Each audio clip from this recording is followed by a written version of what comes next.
तो गोबर भक्तों, निक्कर पहन लो, हाथ में लठ उठाओ और नाचो गाओ जश्न मनाओ। नया साल आ गया है और नया साल आते ही नया नया बवाल भी आ गया है। तुम्हारी रुकी पेमेंट भी आने वाली है। इसके लिए रोज नए नए बवाल करना जरूरी है। और नए बवाल के लिए जरूरी है कि किसी मस्जिद की तलाश करो, फिर मस्जिद के पास जाकर डीजे बजाओ, जोर जोर से नारे लगाओ, देशभक्ति का सबूत दिखाओ और फिर कमर हिला हिला कर नाचो। माइकल जैक्सन की तरह डांस करो, उमराव जान की तरह मुजरा करो, धुरंधर वाले डाकू की तरह नाचो। जैसे भी नाच सकते हो नाच लो, क्योंकि बाद में नाचने का वक्त नहीं मिलेगा। हिंदू संगठनों ने तलवार निकाल लिया है। वो तलवार से कभी भी शाहरुख खान की जबान काट सकते हैं, क्योंकि शाहरुख खान की जबान की कीमत 1 लाख रुपए नगद रखी गई है। जो भी आरागारा नत्थू खैरा शाहरुख खान की जबान काट कर लाएगा, उसके हाथ में 1 लाख रुपए का नकदी इनाम रखा जाएगा। और ये नाम कोई और नहीं रखेगा, वही लोग रखेंगे जिन्होंने राष्ट्रवाद का ठेका ले रखा है। शाहरुख खान की जबान वही लोग काटेंगे जो कभी अंग्रेजों के तलवे चाटा करते थे। शाहरुख खान की जबान पर वही लोग छुरी चलाएंगे जिनकी गद्दारी का 100 साल पुराना इतिहास मौजूद है, जिसे लाख चाहने के बाद भी मिटाया नहीं जा सकता। सत्ता और सिस्टम के दम पर ऐसे ही नफरती देश में नफरत फैला रहे हैं। इनको पाल पोस कर इसलिए बड़ा किया जा रहा है ताकि जो काम अंग्रेज अधूरा छोड़कर गए हैं उनको यही नफरती निक्कर गैंग पूरा कर सके। वैसे भी जब सत्ता से समर्थन मिल रहा है तो कोई दिक्कत कैसे होगी। तो साहब, शाहरुख खान की जबान काटने वाले हिंदू राष्ट्र में एक बार फिर से आपका स्वागत है। सलाम, नमस्ते, सत श्री अकाल। मैं हूं आपके साथ हर्षिता मिश्रा और आप देख रहे हैं Times Mail. IPL premier league में बांग्लादेशी खिलाड़ी को शामिल करने का विवाद अब इतना तूल पकड़ चुका है कि हिंदू संगठनों ने शाहरुख खान के खिलाफ ही मोर्चा खोल दिया। बांग्लादेशी खिलाड़ी अलग अलग आईपीएल टीमों के लिए खेल चुके हैं, पर दिक्कत तब नहीं थी। अब इसलिए दिक्कत हो रही है क्योंकि शाहरुख के नाम में खान लगा हुआ है, जो गौरी का पति है, 3 बच्चों का बाप है। शाहरुख खान ऐसे लोगों के खिलाफ न जबान हिला रहे हैं, न उनको कोई भाव दे रहे हैं। लिहाजा अखिल भारतीय हिंदू महासभा आगरा की जिलाध्यक्ष मीरा राठौर ने शाहरुख खान की जबान पर इनाम रख दिया है। जो भी शख्स शाहरुख खान की जबान को काटकर मीरा राठौर के चरणों में न्यौछावर करेगा, उसे 1 लाख रुपए का इनाम मिलेगा। मतलब अपना धोती भले ही फट जाए, पर मौलवी साहब की लुंगी में छेद होना चाहिए। कुछ यही हाल हमारे देश में हिंदू संगठनों का है। उनके पास करने धरने के लिए कुछ है नहीं। बेरोजगारों की फौज लेकर ये गली गली नुक्कड़ चौराहों पर दौड़ लगा रहे हैं। कहीं हथियार बांटते हैं तो कहीं जय श्री राम का नारा लगाते हैं। लेकिन जीप काटने का ऐलान तमाम हदों को पार कर रहा है। ऐसा भी नहीं है कि मीरा राठौर कोई बहुत बड़ी हिंदू योद्धा हो, पर नाम कमाने का इससे बेहतरीन मौका फिर नहीं मिलेगा। मीरा राठौर ने शाहरुख खान के पोस्टर पर कालिक पोती और चप्पल मारकर अपना विरोध जताया। मीरा राठौर का कहना है कि बांग्लादेश में हिंदू भाइयों को जलाकर मार दिया गया और ये वहीं के लोगों को खरीद कर खिला रहे हैं। मीरा राठौर ने कहा कि मैंने शाहरुख खान के मुंह पर कालिक पोती, उनको जूते से मारा है। अगर हमारे भाइयों के साथ ऐसा होगा तो हम नहीं छोड़ेंगे। हमारे भाइयों के साथ जो हो रहा है वो गलत हो रहा है।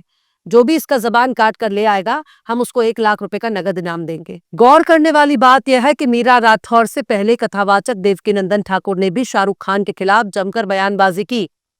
ये वही लोग हैं जो अपने बयानों के दम पर ही नाम कमाते हैं। बीजेपी नेता संगीत सोम शाहरुख खान को गद्दार कह चुका है। कथावाचक राम भद्राचार्य भी शाहरुख खान को देश विरोधी करार दे चुके हैं। पर बात सिर्फ यही तक नहीं है। संघ और भाजपा से जुड़े दाढ़ी टोपी वाले कथित मौलाना भी शाहरुख खान के खिलाफ मोर्चा खोले बैठे हैं। वो भी यही कह रहे हैं कि शाहरुख खान को देश से माफी मांगनी चाहिए। फिर से यही सवाल है कि जिनके मुसलमान होने पर ही शक है, उनको कैसे मौलाना मान लिया जाए। खैर, ये सब नफरती जमूरों के चोचले हैं। गौर करिए कि ऐसे ही हिंदू संगठन डोनाल्ड ट्रंप की आरती उतार रहे थे, उसके फोटो पर फूल माला चढ़ा रहे थे, उसके फोटो पर तिलक चंदन भभूत लगा रहे थे, उसकी जीत के लिए हवन कर रहे थे। उस वक्त इनको ट्रंप से बड़ा सनातनी दूर दूर तक नजर नहीं आ रहा था। ट्रंप को सनातनी घोषित कर रहे थे, उसका बर्थडे मना रहे थे, उसकी मूर्ति बनाकर पूजा भी करने लगे। एक ने तो ट्रंप की तस्वीर को गोद में लेकर तपस्या ही शुरू कर दी। लेकिन जब इसी डोनाल्ड ट्रंप ने भारतीयों को अमेरिका से टांग टांग कर वापस भारत भेजना शुरू किया, तब इन हिंदू संगठनों में सन्नाटा पसर गया। तब इनकी जबान नहीं खुल रही थी। जब मोदी जी के यार डोनाल्ड माई फ्रेंड ने भारतीयों को ही घसीट घसीट कर हथकड़ी पहनाकर बेइज्जत करके भारत रिपोर्ट किया, तब तो यही हिंदू संगठन मुंह में दही जमा के बैठे थे। मजाल है जो एक भी शब्द मुंह से निकल जाए, क्योंकि तब उनका अपना एजेंडा फेल हो चुका था और ट्रंप के खिलाफ एक शब्द बोलने की इनकी औकात नहीं थी। जिस पाकिस्तान ने हमारे देश के साथ खुली दुश्मनी की, कई बम धमाके कराए, उसी पाकिस्तान की नागरिक सीमा हैदर हमारे देश में बैठकर रोटियां तोड़ रही हैं। ये उसे अपनी खाला मानकर बैठे हैं। अगर बांग्लादेश की बात करें तो भारत सरकार बांग्लादेश के साथ अपनी दोस्ती निभा रही है। मोदी जी के यार झारखंड में बिजली बनाकर बांग्लादेश को सप्लाई कर रहे हैं। हिम्मत है तो अडानी के खिलाफ जरा एक शब्द बोलकर दिखाओ।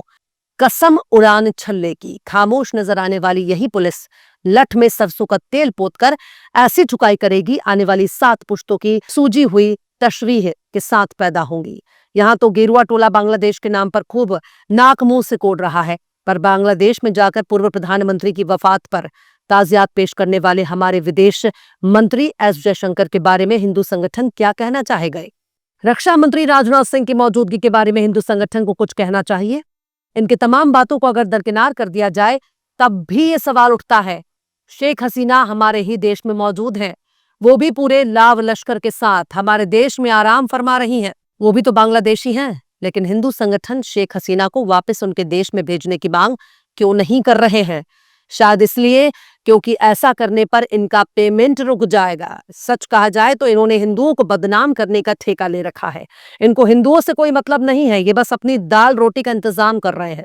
शेख हसीना और अडानी के सवाल पर इसलिए इनकी जबान खामोश हो जाती है क्योंकि इनके हिंदू मुस्लिम की सियासत फेल हो जाएगी, इनका एजेंडा ही फेल हो जाएगा। बीसीसीआई कह रहा है कि बांग्लादेश हमारा दुश्मन नहीं है, पर हिंदू संगठन बांग्लादेश को दुश्मन बता रहे हैं। अगर बांग्लादेश में होने वाले किसी भी जुल्म ज्यादती के खिलाफ बजरंग दल, विश्व हिंदू परिषद और तमाम के तमाम कच्चे वाली गैंग को तकलीफ हो रही है तो सीधे बांग्लादेश चले जाएं। अगर इनको 2 देश के बीच की दोस्ती पसंद नहीं आ रही है तो अपना कच्छा पहनकर लठ लेकर बांग्लादेश चले जाओ, बांग्लादेशियों से बदला लेना शुरू कर दो, पर ऐसा भी करने की इनकी हिम्मत नहीं है। जो लोग अपने देश की आजादी में हिस्सा नहीं ले सके, जो लोग अंग्रेजों के मुखबिरी करते थे, अंग्रेजों के फेंके टुकड़े पर पल रहे थे, जिन्होंने देश के क्रांतिकारियों के खिलाफ गवाहियां दी, भारत की आजादी का विरोध किया, वो आज इतने बड़े देशभक्त और राष्ट्रवादी बन गए हैं कि उनको शाहरुख खान से देशभक्ति का सबूत चाहिए।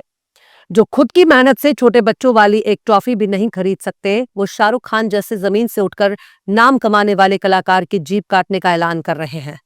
उन्हीं के सामने अगर शाहरुख खान आए तो ये उनके साथ फोटो खिंचाने के लिए कूदने लगेंगे, पर निकम्मों की फौज आज शाहरुख खान से उसकी देशभक्ति का सबूत मांग रही है। मोदी जी चाहे तो लठ बजाकर इनका स्वागत कर सकते हैं, पर वो ऐसा नहीं चाहते। सर पर बंगाल का चुनाव भी है। एक हारी हुई बाजी को जीत में बदलना भारतीय जनता पार्टी के लिए बहुत मुश्किल हो रहा है, इसलिए बात बात में बांग्लादेश याद आ रहा है। फिलहाल इस खबर में बस इतना ही। ये एपिसोड आपको कैसा लगा कमेंट बॉक्स में जरूर से बताइए। पसंद आए तो लाइक करें, शेयर करें और बेबाक निष्पक्ष स्वतंत्र पत्रकारिता को सपोर्ट करने के लिए आप हमारे चैनल टाइम्स मेल को जरूर से सब्सक्राइब करें और बेल आइकन की घंटी वाली बटन आप जरूर से दबा दें ताकि आपको हमारे आने वाले नए वीडियो की नोटिफिकेशन फौरन ही मिल जाए। फिर मिलता है किसी और वीडियो में एक नई खबर के साथ। हर्षिता मिश्रा को दीजिए इजाजत। जय हिंद। अगर अभी तक आपने हमारे चैनल टाइम्स मेल को सब्सक्राइब नहीं किया है तो जल्दी से सब्सक्राइब कर दें और बेल आइकन भी प्रेस कर दें।